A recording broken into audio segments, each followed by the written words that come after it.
Hi, this is Chris Rudolph, and I'm sitting today with my Onno, talking about her time in San Miguel. So, Mai, tell us about your early days. Where did you come from? I was born in Estonia, via Germany during wartime, Canada. Canada became my home country. However, I wasn't a very good citizen. As soon as I became a citizen, I left. And I came to Mexico on a scholarship. And here I met my husband, to be Lothar. And what year would that have been? When did you arrive to Mexico? 57. And went to San Miguel or somewhere else first? San Miguel de Allende. 1957. Directly with a scholarship to San Miguel de Allende, to Instituto. And what were you studying? What was the scholarship for? Art in general, painting in particular, but yes. And there was a year scholarship. However, Instituto added another year, added a second year, so that made me here already 3 consecutive years. Meanwhile, I met Lothar. We became a pair. How did your husband arrive here? How did Lothar Kestenbaum get here? He came to Los Angeles also. Well, he came from Germany to Los Angeles. Los Angeles became his resident. He got a scholarship and he came to San Miguel de Allende. And he too came for a year, and it was extended years after year, and finally we married. And so what was life like for you as two young people dating in San Miguel in the 1950s? Well, it was like any small town Mexican place. There was a lot of nightlife, young people coming from outside. So San Miguel became the tourist attraction for young people from around Celaya, Querétaro, wherever. This was a fascinating place to come to.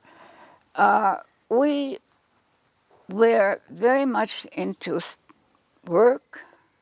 He was a sculptor, I was a painter, and our life circled around Instituto and our painting and our sculpture, because he was also on the scholarship.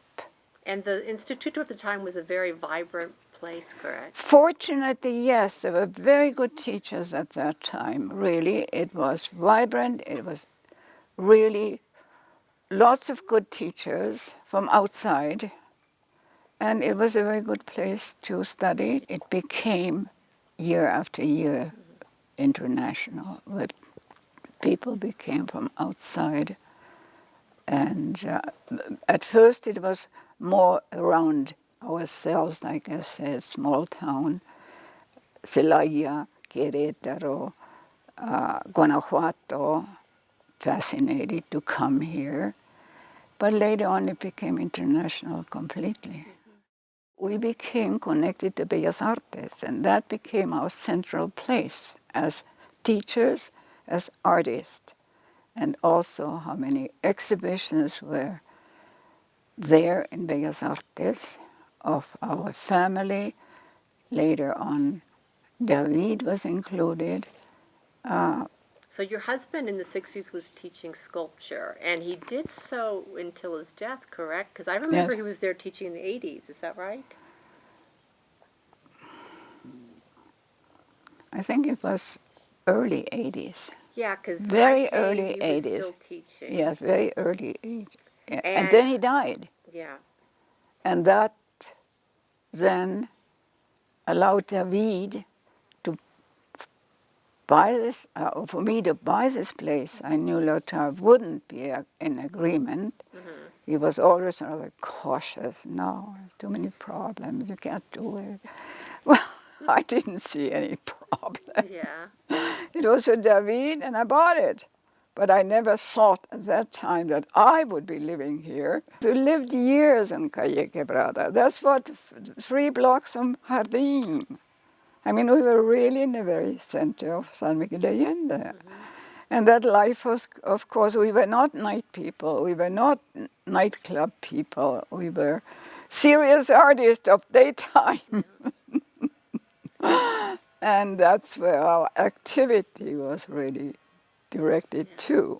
Well, I've got to tell you, I was in Mexico City just last week, and I was in front of the Bellas Artes in Polanco, and I saw a sculpture, and the plaque read Lothar Kirstenbaum, which was Kirstenbaum. very exciting to see that there. Exactly. It has been there quite a long time.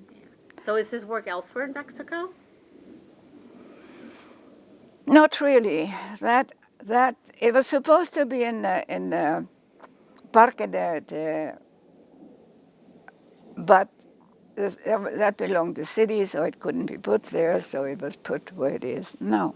Yeah. Well, it's lovely because it's still right there in front of the building. Yes, right. Yeah. It is. And it's a nice piece. Yes. Yes. So it's, we were between Mexico City professionally. There were reasons, there were foundries at that time, etc., etc. But later on, David started, and Lothar allowed it to make, between the two of them, there were foundries in Quebrada, a very small one in a studio. But later on, when David had this place, he had a very good foundry here. So your son David also became a sculptor. He was a true sculptor. He didn't want to be, perhaps, but he couldn't escape his background, his parents. And one of his pieces is now in front of San Miguel Bellas Artes. Yes, yes, that's a lovely piece. Well, that's all part because we were for years teaching at Bellas Artes. We became part of Bellas Artes. And this was during Carmen Masip time. So it was the Kirstenbaums and Bellas Artes and Carmen Masip and whatever. So we were very instrumental in Bellas Artes. And where were your students coming from mostly?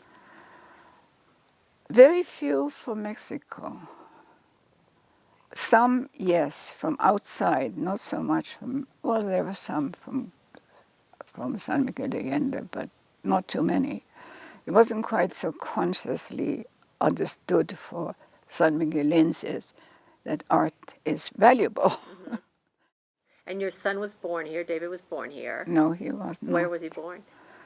He was born in the United States because Lothar was teaching in the University of Wisconsin. Okay. And it was in Wisconsin that David was born. But then came back here very young. Small. Yeah. I think he's about 2 years old or something like that, 3. But we decided to come back to Mexico, and we had by that time bought the house in Quebrada. Mm-hmm. And what was it like raising a young child here? Well, young children adopt very easily. Even though he was blonde and all the rest of it and rather white in skin. But he fitted in very well. He was bilingual, 100%.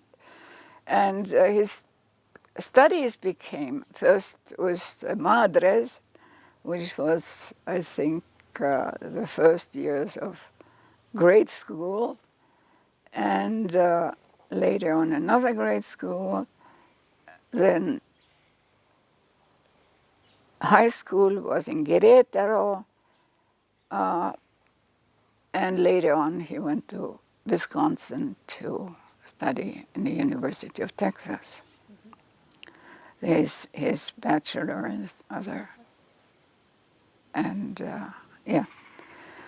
So he too was sort of following our pattern. Yeah. And he was very Mexican, which I mentioned earlier to you, is I met David in my early 20s, because we were more or less the same age. And so I knew him from way back when, we had the same mutual group of friends. There you are. Yeah. And he was totally bilingual, so yes. he could very easily be in a Mexican society and the American, but since his parents were foreigners here, he also, I think, no, I couldn't say that. He would be between the two cultures. Well, he fit in Yeah, perfectly in both. very, very Yeah. well in both. Uh-huh. Right, that was David. And so you're still painting, I assume? Yes, Yeah, I have a of studio course. over there. But not with such energy as I did earlier years, of course. I mean, I'm only 90, 89. Yeah, I'll be 90 next year, so I mean, you don't have that energy anymore. The best you want to, maybe you want to, I do. I mean, I don't have to think about it. It's just something that's in my blood. I do go certain mornings, and I do work. Uh-huh. But it's not with such energy as earlier times, of course. Now, what do you miss about your early days in San Miguel, let's say the 50s and 60s? What was happening then that you enjoyed? Well, it was a small little place. It's huge now. Look at all those edges, and it's a people, houses, colonias. It was just a small little city in the center of town. It was sweet, it was nice, it was wonderful. And it started to grow with enormous speed. So it was a different world, entirely different world. We knew a lot of people, and people knew us, and the Castellanos and Onno and whatever. And Bellas Artes, of course, that was our central place, always. Lothar taught there 25 years. I taught painting when I realized two people working for a very low salary. It doesn't make any sense, does it? So I withdrew from Bellas Artes. Everyone knew I was a good teacher, so they followed me. And we had big studios. Your own Fabulous, studios. fabulous. A two-story it was a nice place. It was long, not too wide, but very deep. So we had a double, Lothar downstairs, sculpture, mine painting upstairs. It was perfect place to have private teaching. And you did that for a while? I did for that for a while, yes. So, what are So some of your fondest memories of San Miguel through the years?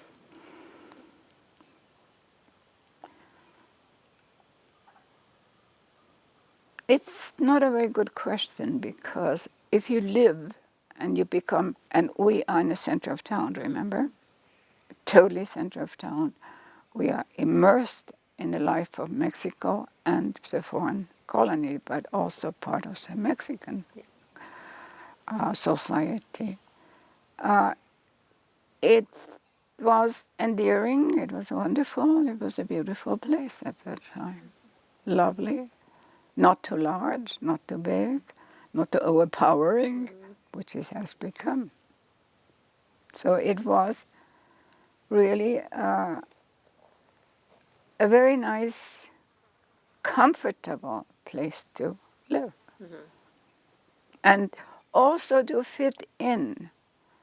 That is also important because since we were bilingual, we also partook of the Mexican society to a certain degree.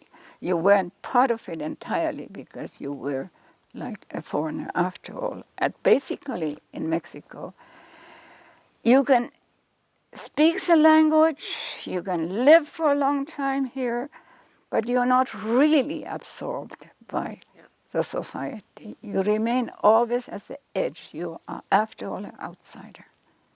There are countries that absorb immediately. One is Argentina, for one, but not here. Not really. Very true. Very true. But you know your place, and we were professionally had a place, and that was important. We were connected with the San Miguel culture.